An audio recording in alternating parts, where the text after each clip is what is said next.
ദീപക്, യഥാർത്ഥത്തിൽ മറ്റെന്തൊക്കെ വിവരങ്ങളായിരിക്കും ഇന്റലിജൻസ് അന്വേഷിക്കുക? കാരണം ഇന്നലെ തന്നെ വാർത്താ സമ്മേളനത്തിൽ ഇതിൻ്റെ ഒരു സൂചന പി അൻവർ തന്നെ നൽകി. അത് അദ്ദേഹം ഒരു മുഴം നീട്ടിയെറിഞ്ഞതാണോ എന്നും സംശയമുണ്ട്. കാര്യം ഒരുപാട് കേസുകൾ വരാനും തദ്വാര ജയിൽ കിടക്കാനും സാധ്യതയുണ്ടെന്ന് അദ്ദേഹം പറയുന്നുണ്ടായിരുന്നു. SKN അൻവറിൻ്റെ ഇന്നലത്തെ വാർത്താ സമ്മേളനത്തിൽ തന്നെ ഇങ്ങനെ ഒരു നീക്കം നടക്കുന്നതിൻ്റെ സൂചനകൾ ലഭ്യമാണ്. അതായത് മുഖ്യമന്ത്രി നിലപാട് പറയുന്നു, മുഖ്യമന്ത്രി അൻവറിനെ തള്ളുന്നു. ആ തള്ളിയതിന് ശേഷമുള്ള അൻവറിൻ്റെ വാർത്താ സമ്മേളനത്തിൽ തനിക്കെതിരെ അന്വേഷണം നടന്നേക്കാം, താൻ ജയിലിൽ കിടന്നേക്കാം എന്നൊക്കെ അൻവർ പറയുമ്പോൾ അൻവർ സാധാരണഗതിയിൽ ഓടുന്ന പട്ടിക്ക് ഒരു മുഴം മുന്നേ എറിയുന്ന മലബാറിലെ ഒരു ശൈലിയാണ്. അത്തരത്തിലുള്ള ഒരു നേതാവാണ്. സാധാരണഗതിയിൽ അദ്ദേഹം അതിവേഗത്തിലാണ് അദ്ദേഹത്തിൻ്റെ നീക്കങ്ങൾ.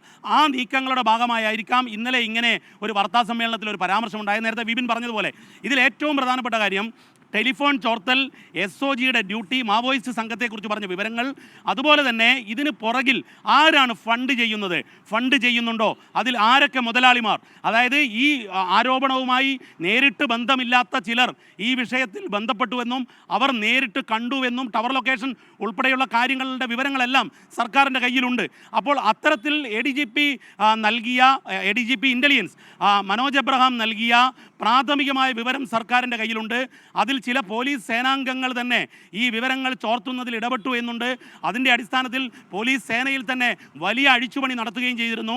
അത്തരമൊരു സാഹചര്യം റഫർ ചെയ്തുകൊണ്ട് തന്നെയാണ് മുഖ്യമന്ത്രി സമയമെടുത്തിട്ട് SKN മനസ്സിലാക്കേണ്ടത് ഇത്തരം സർക്കാരിനെ പ്രതിക്കൂട്ടിലാക്കുന്ന ആഭ്യന്തര വകുപ്പിനെതിരെ ഉള്ള വലിയ ആരോപണ പരമ്പരയുണ്ടായിട്ടും മുഖ്യമന്ത്രി പിണറായി വിജയൻ ആഴ്ചകളോളം പ്രതികരിച്ചില്ല. അദ്ദേഹം കൃത്യമായി പഠിച്ചതിന് ശേഷമാണ് ഇന്നലെ അൻവറിനെ തള്ളിപ്പറഞ്ഞത്. അതിന് തൊട്ടു പിന്നാലെയാണ് ഈ തരത്തിൽ വിശദമായ ഒരു രഹസ്യാന്വേഷണത്തിൽ കടക്കുന്നത്. നമുക്ക് മനസ്സിലാവുന്നത് പ്രാഥമികമായുള്ള റിപ്പോർട്ട് ഇൻ്റലിജൻസ് മേധാവി നൽകി. ഇതിൽ വിശദമായ അന്വേഷണം വരും ദിവസങ്ങളിൽ നടക്കും.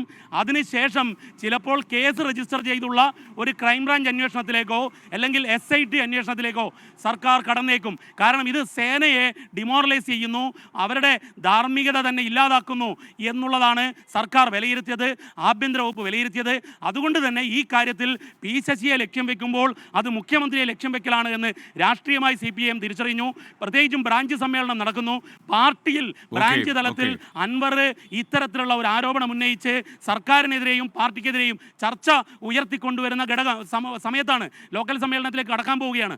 അതിനു മുൻപ് തന്നെ കൃത്യമായി കല്ലും നെല്ലും തിരിച്ചറിയാനുള്ള നീക്കമാണ് സർക്കാർ നടത്തിയിരിക്കുന്നത്. അതിൻ്റെ തുടക്കമായിരുന്നു ഇന്നലെ മുഖ്യമന്ത്രിയുടെ വാർത്താ സമ്മേളനം എന്നതാണ് വസ്തുത. SKN. ഓക്കെ, ദീപക് ധർമ്മടമാണ് വിവരങ്ങൾ നൽകിയത്. യഥാർത്ഥ PV അൻവർ MLA ഉയർത്തുന്ന ആരോപണങ്ങൾക്ക് പിന്നിൽ ദുഷ്ടശക്തികളും ഗൂഢശക്തികളും പ്രവർത്തിക്കുന്നുണ്ടോ, ഉണ്ടെങ്കിൽ അവർ ആരൊക്കെയെന്ന അന്വേഷണത്തിനായി സംസ്ഥാന ഇൻ്റലിജൻസ് നിർദ്ദേശം ലഭിച്ചതായി വിശ്വാസയോഗ്യമായ കേന്ദ്രങ്ങൾ അറിയിക്കുന്നു.